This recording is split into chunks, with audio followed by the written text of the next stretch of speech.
More often than not, our understandings of concepts such as well-being have come from an American perspective. Here in Aotearoa, psychologists and other healthcare professionals have been using definitions, materials and treatments that were developed by white Western researchers and tested on the white Western population. Unfortunately, these definitions, materials and treatments are often not translated to account for cultural differences in understanding and experiences here in Aotearoa. Join me for this short taster lecture about well-being and why we need alternative perspectives on well-being.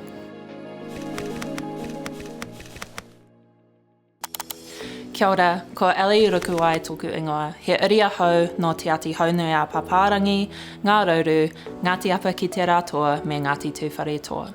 He kai kouwhau ahau kei te kura mātai hinengaro ki te Herenga Waka. I'm Ellie Rukuwai, a lecturer of psychology at Te Herenga Waka, Victoria University of Wellington.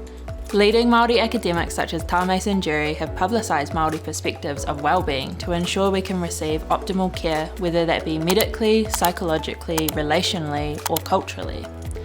One way that Tāmei Senjuri discusses well-being is through Te Whare Tapa Whā.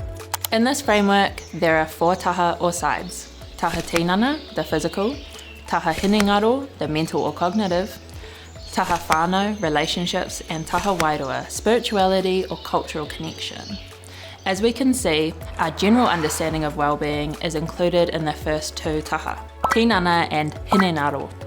However, the other 2 taha, whānau and wairua, help to provide a more holistic understanding of what well-being or hauora may encompass for each individual. Whānau refers to our relationship health. For example, our relationship with our parents, grandparents, extended whānau, friends, coaches, colleagues, bosses, etc. It is much broader than just our immediate family and even includes those who are not directly related to us. Wairua refers to our spiritual or cultural health. This may be in terms of religion and how connected you feel to that religion, or it may refer to your culture and how connected you feel in this aspect. We can see how these may be tailored to each individual, more specifically than the generic tips and tricks such as go outside. For example, say I'm feeling a bit down about the fact that I haven't been using te reo Māori as much as I previously have. I may seek out reo Māori spaces more frequently to uplift this aspect of my well-being. However, for someone else, they may feel that they've been going to church a lot and they are really happy with this aspect of their well-being. However, it is important to remember that we can't just rely on one aspect of this way of thinking about well-being.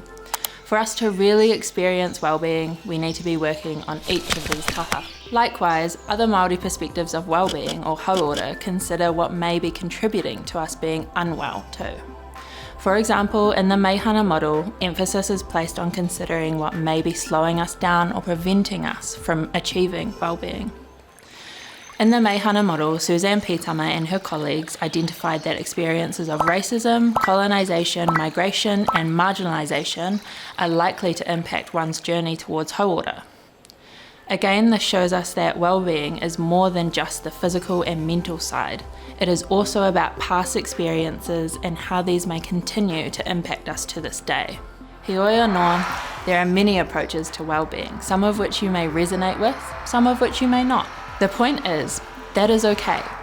We don't all have to be doing the same things in order to feel well. Clinical psychologists may use Te Whare Tapa Whā or the Meihana model to identify which taha are doing well for their clients and which may need some TLC. These will be different for every client who comes through the door. But by using these approaches to well-being appropriately, these clinicians are taking a culturally responsive approach and ensuring their Māori clients have access to the mātauranga of our ancestors. Remember that these are just some of the ways in which we can think about well-being from a Māori perspective.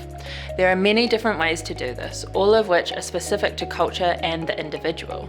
If you would like to have a go at thinking about what well-being and being unwell are to you, or you want to learn about Te Whare Tapa Whā to check in with how you are doing, study for a Bachelor of Psychology at Te Herenga Waka, Victoria University of Wellington.